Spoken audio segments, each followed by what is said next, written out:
I'm Erica the Goober, and this is Marley. In this video, I'm going to be teaching you how to draw noses. Welcome to a series that I'm calling Art Basics, where I'm going to teach you different things about anatomy, color, lighting, etc. First, we're going to start out talking about the different parts of the nose. So it's divided into three basic parts. First, we have the bulb, which is pretty much like the ball of your nose. Next, we have the nostrils, which are the two, like your two nose holes coming off of the bulb of the nose. And then we have the bridge of the nose, which can be divided into three different planes. Since the bulb and nostrils are made up of cartilage, they are often drawn softer than the bridge of your nose, which is made out of bone. It helps to break things down into basic shapes. So we're gonna use a diamond, ovals, and triangles. I typically start out drawing the bulb with a circle and then kind of making it into a diamond shape. So here's our diamond, and next I'm going to draw two ovals on each side. And lastly, I'm going to draw triangles coming off of the top part of the diamond. So here you can clearly see the diamond, the two ovals, and the three triangles up here.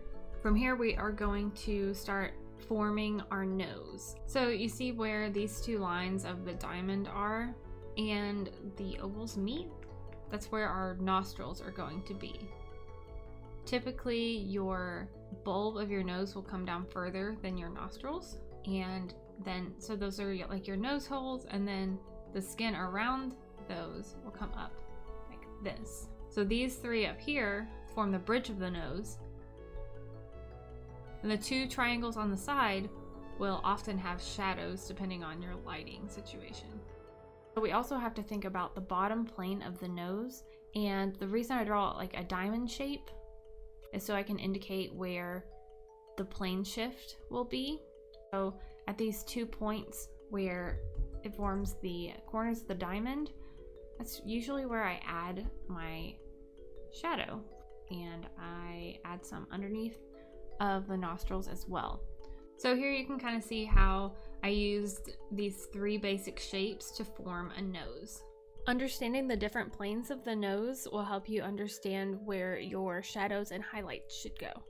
So first we have the planes on the bridge of the nose. So here's one, and this one kind of goes down like onto the bulb of the nose. Next we have the left plane, and this one will go down onto the nostril slightly. We'll do the same thing on the right side. And lastly, we have this bottom plane of the nose here.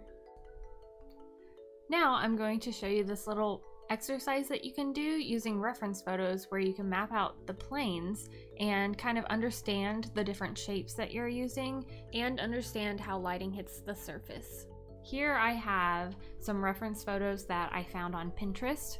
I will link my Pinterest page below, where I have a board with just these references if you would like to try the same thing that I'm going to try now.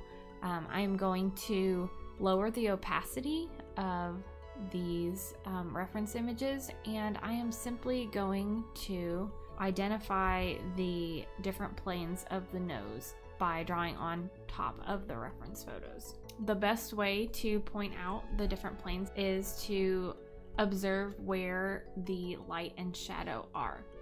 And you'll notice in some of these photos, you can't even see the top plane of the nose.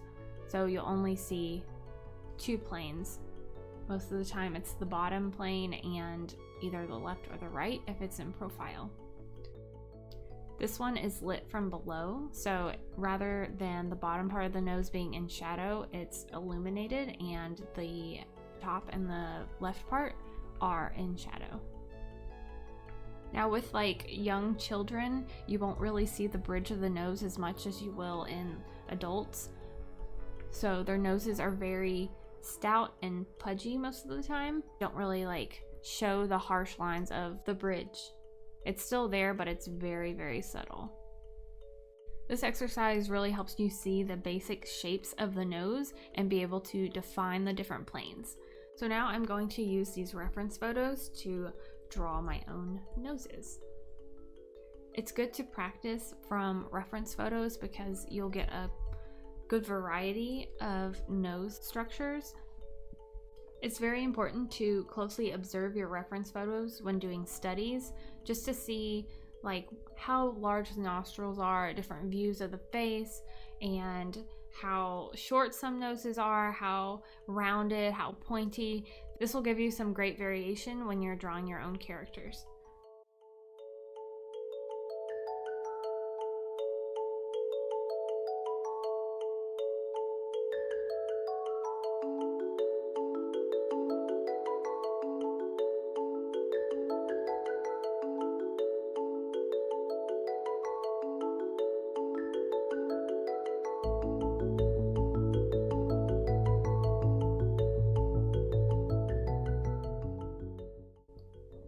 Stylistically, I normally choose not to include lines for the bridge of the nose and rather imply them with shadow and lighting. Here's some examples in my own artwork.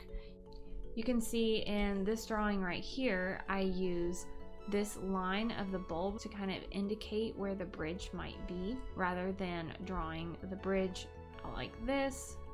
I guess it would start up here more. Really, I should have moved the nose over a little bit more in this drawing, but it's okay. But I still have this shadow down here, the nostril, and the bulb. I do the same thing with this illustration here, where you can see where the line of the bridge would be. And I use the shadow of the corner of the eye to kind of like form the highlight of the bridge. This one here is probably the best example of that, where you can see the bridge starting in this, and kind of like this plane of the nose where the shadow is, this top part of the nose, and then the other plane of the nose over here. And then I have my shadow underneath. When drawing the face straight on, I tend to make the nose very rounded, like in these two examples, rather than making a line to imply the bridge, since it's like straight on, but I still have this shadow underneath to divide out the planes. So yeah, I hope this video has helped you guys kind of understand the nose a little bit better. Please like this video and hit subscribe if you want to see more art videos like this one. And as always, a very special thank you to my patrons. This PSD will be available for you to download on my Patreon. Thanks guys, I'll see you in the next video. Bye!